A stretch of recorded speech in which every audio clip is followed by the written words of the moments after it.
జనవరి 10th నుండి జనవరి 14th వరకు జరిగిన కొన్ని డైలీ బేస్ కరెంట్ అఫైర్స్లో కొన్ని ముఖ్యమైన కరెంట్ అఫైర్స్కి సంబంధించి కొన్ని బిట్స్ అయితే ఉన్నాయి.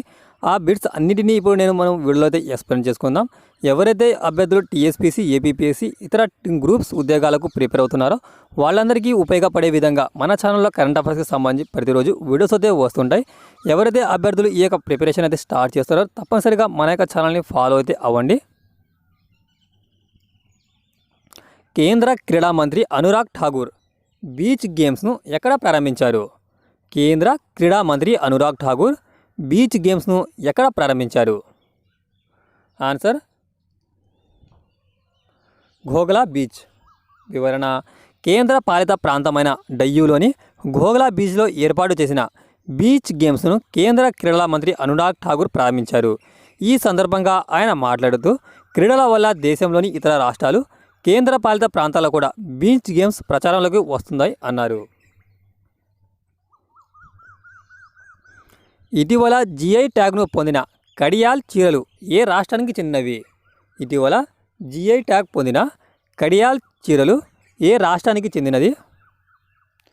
ఆన్సర్ పశ్చిమ బెంగాల్. జాతీయ జిఐ డ్రైవ్ మిషన్లో భాగంగా పశ్చిమ బెంగాల్కు చెందిన కడియాల్ చీరలు భౌగోళిక సూచిక ట్యాగ్ని పొందాయి. దీనితో పాటు పశ్చిమ బెంగాల్కు చెందిన కొన్ని ఇతర ఉత్పత్తులు జిఐ ట్యాగ్ ఇవ్వబడింది. ఇందులో సందర్బన్ తేనె, జలైఫైగురి జిల్లా మరియు తంగైల్ మరియు కొరోడ్ నుండి బ్లాక్ నూనియా బియ్యం ఉన్నాయి. పశ్చిమ Bengal forest development corporation limited Sundarban తేనె కోసం ప్రత్యేక జిఐ ట్యాగ్ కోసం దరఖాస్తు చేసింది.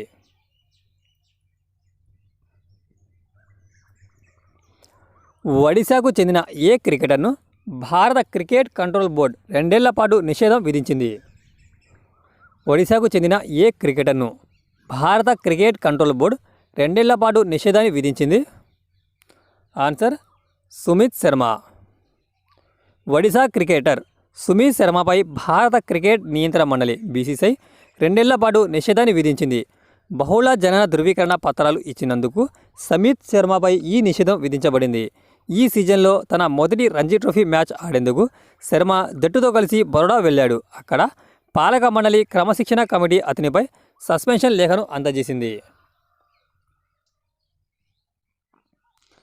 భారతదేశంలో వైద్య పరికరాల దిగుమతిని సులభతరం చేయడానికి నేషనల్ సింగిల్ విండో సిస్టమ్ NSWSని ఏ సంస్థ అభివృద్ధి చేసింది? భారతదేశంలో వైద్య పరికరాల దిగుమతిని సులభతరం చేయడానికి నేషనల్ సింగిల్ విండో సిస్టమ్ NSWSని ఏ సంస్థ అభివృద్ధి చేసింది? Answer TCS.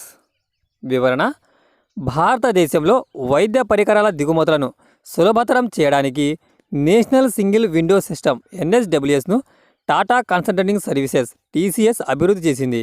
ఇది కేంద్రీకృత ప్లాట్ఫామ్ను అందిస్తుంది మరియు వ్యాపారాన్ని సులభతరం చేస్తుంది. టాటా కన్సల్టెంట్ సర్వీసెస్ భారతదేశ central drug standard control organisation CDSCO కోసం నేషనల్ సింగిల్ విండో సిస్టమ్ NSWSని అభివృద్ధి చేసింది. భారతదేశంలోని ఏ రాష్ట్రం తన చిరంజీవి ఆరోగ్య బీమా పథకాన్ని ఆయుష్మాన్ భారత్తో అనుసంధానం చేయాలని ప్రతిపాదించింది? భారతదేశంలోని ఏ రాష్ట్రం తన చిరంజీవి ఆరోగ్య బీమా పథకాన్ని ఆయుష్మాన్ భారత్తో అనుసంధానం చేయాలని ప్రతిపాదిస్తుంది? ఆన్సర్ రాజస్థాన్. వివరణ: ఆయుష్మాన్ భారత్ ముఖ్యమంత్రి చిరంజీవి ఆరోగ్య బీమా పథకం పేరుతో ఏకీకృత చొరవను ప్రతిపాదిస్తూ రాజస్థాన్ ప్రభుత్వం తన ఆరోగ్య బీమా పథకం ఆయుష్మాన్ భారత్లో అనుసంధానం చేయనున్నది.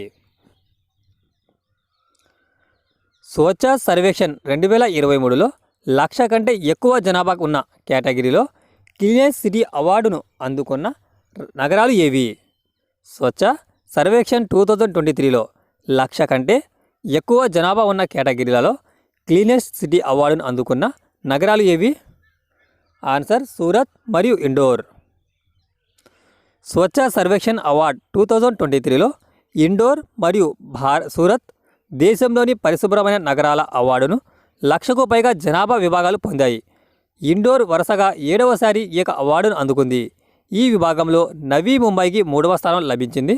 రాష్ట్రపతి ద్రౌపది ముర్ము న్యూఢిల్లీలో భారత్ మండపంలో స్వచ్ఛ సర్వేక్షణ్ 2023 అవార్డులను ప్రదానం చేశారు. భారత నౌకాదళం యొక్క బహుళ జాతీయ వ్యాయామం మిలాన్ 24 ఎక్కడ నిర్వహించబడుతుంది? భారత నౌకాదళం యొక్క బహుళజాతి వ్యాయామం మిలాన్ 24 ఎక్కడ నిర్వహించబడుతుంది? ఆన్సర్ విశాఖపట్నం. ఇండియన్ నేవీ యొక్క బహుళజాతి విన్యాసమైన మిలాన్ 2024 విశాఖపట్నంలో ఫిబ్రవరి 18 నుండి 27 వరకు నిర్వహించడం జరుగుతుంది. అంతకుముందు ఈ వ్యాయామం యొక్క 11వ ఎడిషన్ విశాఖపట్నంలో ఫిబ్రవరి-మార్చ్ 2022లో తూర్పు నౌకాదళ కమాండ్ ఆధ్వర్యంలో నిర్వహించబడింది. మిలాన్ ద్వైపాక్షిక బహుళ జాతీయ నౌకాదళం ఈస్ట్ విధానంలో 4 దేశాలు ఇండోనేషియా, సింగపూర్, శ్రీలంక, థాయిలాండ్ భాగస్వామ్యంతో 1995లో ప్రారంభమైనవి. భారతదేశపు మొట్టమొదటి డార్క్ స్కై పార్కు టైటిల్ను ఏ టైగర్ రిజర్వ్ పొందింది? భారతదేశపు మొట్టమొదటి డార్క్ స్కై పార్క్ టైటిల్ను ఏ టైగర్ రిజర్వ్ పొందింది? ఆన్సర్ పెంచ్ టైగర్ రిజర్వ్. మహారాష్ట్రలోని పెంచ్ టైగర్ రిజర్వ్ డార్క్ స్కై పార్కుతో భారతదేశంలో మొదటి మరియు ఆసియాలో 5వ టైగర్ రిజర్వ్గా మారింది. డార్క్ స్కై పార్క్ రాత్రిపూట ఆకాశాన్ని రక్షించడంలో మరియు కాంతి కాలుష్యాన్ని తగ్గించడంలో సహాయపడుతుంది. International animal for conservation of nature ప్రకృతి పరిరక్షణ కోసం సహజ చీకటిని సురక్షించడం మరియు రక్షిత ప్రాంతాలలో జీవావరణ శాస్త్రాన్ని నిర్వహించడం దీని యొక్క ప్రాముఖ్యత.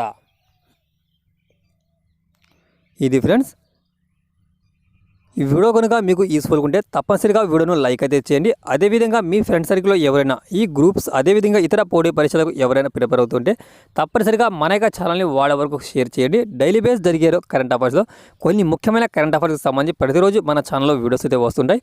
ఛానల్ని తప్పనిసరిగా మీకు నచ్చితే తర్వాతనే మీ ఫ్రెండ్స్కు ఈ యొక్క ఛానల్ని షేర్ చేయడానికి అయితే ప్రయత్నం అయితే చేయండి. Thanks for watching exam Lent.